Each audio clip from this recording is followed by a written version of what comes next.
The Trump administration's latest round of tariffs on Chinese imports have taken effect, potentially raising prices Americans pay for some clothes, shoes, sporting goods and other consumer goods in advance of the holiday shopping season. The 15% taxes apply to about $112 billion US of Chinese imports. All told, more than two-thirds of the consumer goods the United States imports from China now face higher taxes. The administration had largely avoided hitting consumer items in its earlier rounds of tariff hikes. But with prices of many consumer goods now likely to rise, the administration's move threatens the U.S. economy's main driver, consumer spending. As businesses pull back on investment spending and exports slow in the face of weak global growth, American shoppers have been a key bright spot for the economy. As a result of Trump's higher tariffs, many U.S. companies have warned that they will be forced to pass on to their customers the higher prices they will pay on Chinese imports. Some businesses, though, may decide in the end to absorb the higher costs rather than raise prices for the customers. After Sunday's tariff hike, 87% of textiles and clothing from China and 52% of shoes will be subject to import taxes. On deck.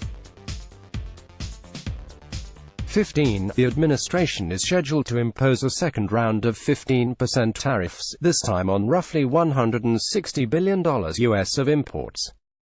If those duties take effect, virtually all goods imported from China will be covered. Watch, no end in sight for U.S.-China trade spat. Former United States Trade Representative KamalaHarris says Chinese and American trade negotiators need to get back to the bargaining table. Also on the show, a former Foreign Affairs Minister Lloyd Axworthy on whether or not Canada should stop trade talks with Brazil in wake of the Amazon fires. 47-27. The Trump administration has been locked in a trade row with China for more than a year, spurred by its assertion that China steals U.S. trade secrets and unfairly subsidizes its own companies in its drive to overtake the United States in such high-tech industries as artificial intelligence and electric cars.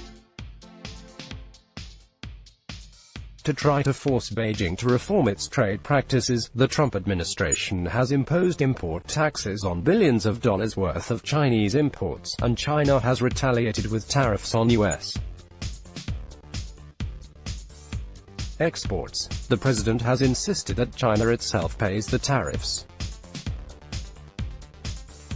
But in fact, economic research has concluded that the costs of the duties fall on U.S. businesses and consumers. Trump had indirectly acknowledged the tariffs' impact by delaying some of the duties until DEC. 15. After holiday goods are already on store shelves. Erosion of consumer confidence. A study by J.P. Morgan found that Trump's tariffs will cost the average U.S. household $1,000 US a year. That study was done before Trump raised the Sept.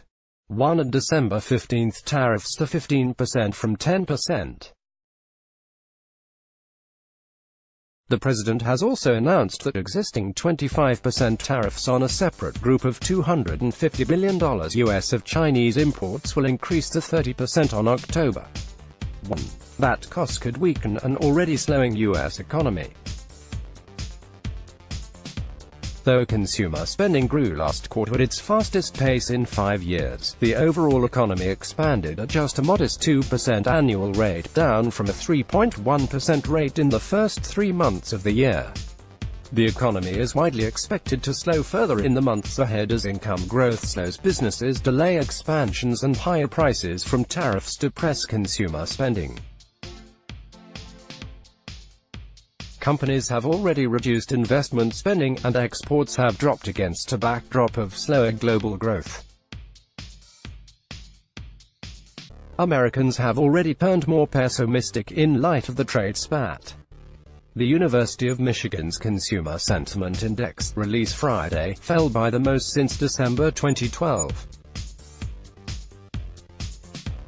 The data indicate that the erosion of consumer confidence due to tariff policies is now well underway, said Richard Curtin, who oversees the index.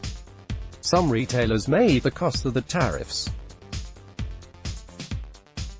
Target confirmed to the Associated Press that it warned suppliers that it won't accept cost increases arising from the China tariffs. But many smaller retailers won't have the bargaining power to make such demands and will pass the costs to customers. Let's block ads. Why?